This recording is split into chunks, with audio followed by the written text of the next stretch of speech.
প্রেমের ব্যাপারটা অনেকটা এইরকম।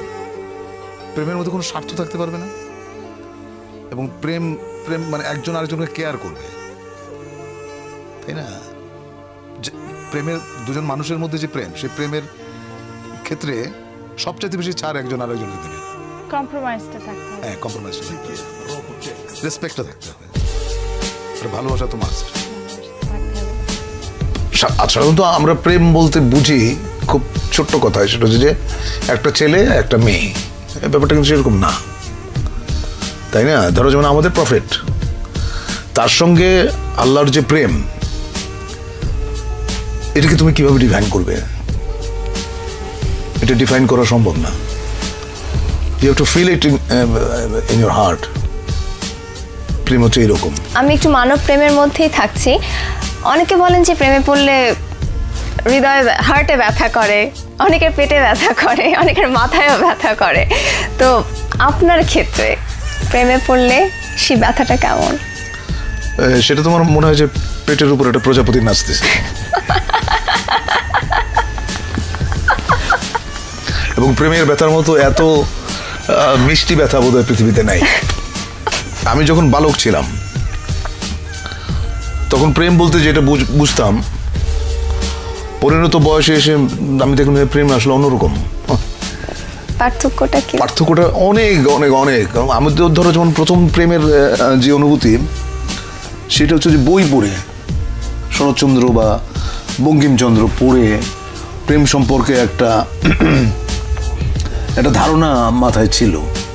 ওইটা আসলে প্রেমের অনুভূতি না। প্রেমের অনুভূতি একেবারেই অন্যরকম, একেবারেই। এটা এক একজনের কাছে এক এক রকম, এটা কেউ কাউকে বলে বোঝাতে পারবে না।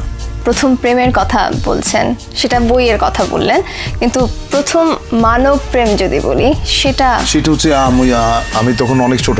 কত বয়স? বয়স কত হবে তখন? এই ধরো 14-15। তখন প্রেমে পড়লাম।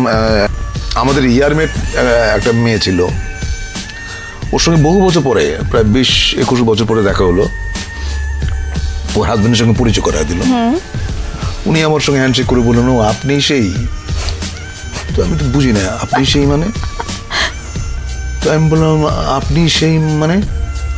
তখন মেয়েটা বলল, আমাদের ইয়ারমেট, সে বলল যে আমি বাসর রাতে আমার হাজবেন্ডকে বলেছি যে আমি হুমায়ুন ফরিদের প্রেমে পড়েছিলাম, কিন্তু 4 বছর একসঙ্গে কাটিয়েছি আমরা, ওকে বলতে পারি নাই। এর কোনো যৌক্তিক কারণ আমি খুঁজে পাই না। কিন্তু একটা মানুষ যখন সঠিক সময়ে মৃত্যুবরণ করে, আমি আন্দোলিত হই। তো বন্ধুত্বটা তাহলে কি? বন্ধুত্বটা বন্ধুত্ব হচ্ছে এমন একটা জিনিস যে তুমি তোমার স্বামীর সঙ্গে যেটা শেয়ার করতে পারো না, বাবা মার সঙ্গে বা ফ্যামিলির সঙ্গে শেয়ার করতে পারো না, সেটা তুমি তোমার বন্ধুর সঙ্গে পারো। বন্ধুত্ব হচ্ছে এরকম একটা জায়গা। আর বন্ধুত্বের কোনো বয়স নেই। বন্ধুদের কোন বয়সে, আর বন্ধুরা কখনো ছেড়ে যায় না।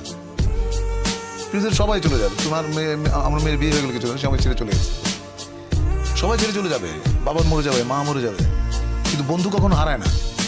আমার কেন জানি মনে হয় যারা খুব সুন্দর করে কথা বলতে পারেন, তারা অনেক সুন্দর করে লেখেনও। তা আপনি এত সুন্দর করে কথা বলেন, আপনি কেন লেখেন না?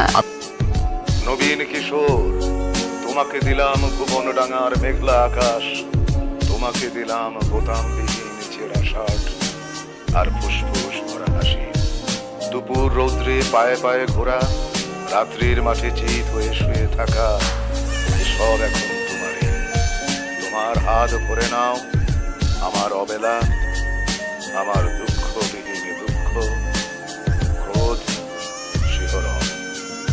নবীন কিশোর, তোমাকে দিলাম আমার যা কিছু ছিল আবরণ, জ্বলন্ত বুকে কফির চুমুক, সিগারেট চুরি, জানালার পাশে বালিকার প্রতি বারবার ভুল পুরুষ বাক্য, কবিতার কাছে হাঁটু মুড়ে বসা, ছুরির ঝলস, গূঢ় অভিমানে মানুষ কিংবা মানুষের মতো আর যা কিছুর বুক ছিঁড়ে দেখা, আত্মহনন, শহরের পিঠ তোলপাড় করা অহংকারের দ্রুত পদপাত, একখানা নদী, 2-3টি দেশ, কয়েকটি নারী, এসবই আমার পুরনো পোশাক বড় প্রিয় ছিল, এখন শরীরে আট হয়ে বসে, মানায় না। তোমাকে দিলাম নবীন কিশোর, ইচ্ছে হয়তো অঙ্গে জড়াও, অথবা ঘৃণায় দূরে ফেলে দাও, যা খুশি তোমার। তোমাকে আমার তোমার বয়সী সব কিছু দিতে বড় সাধ হয়।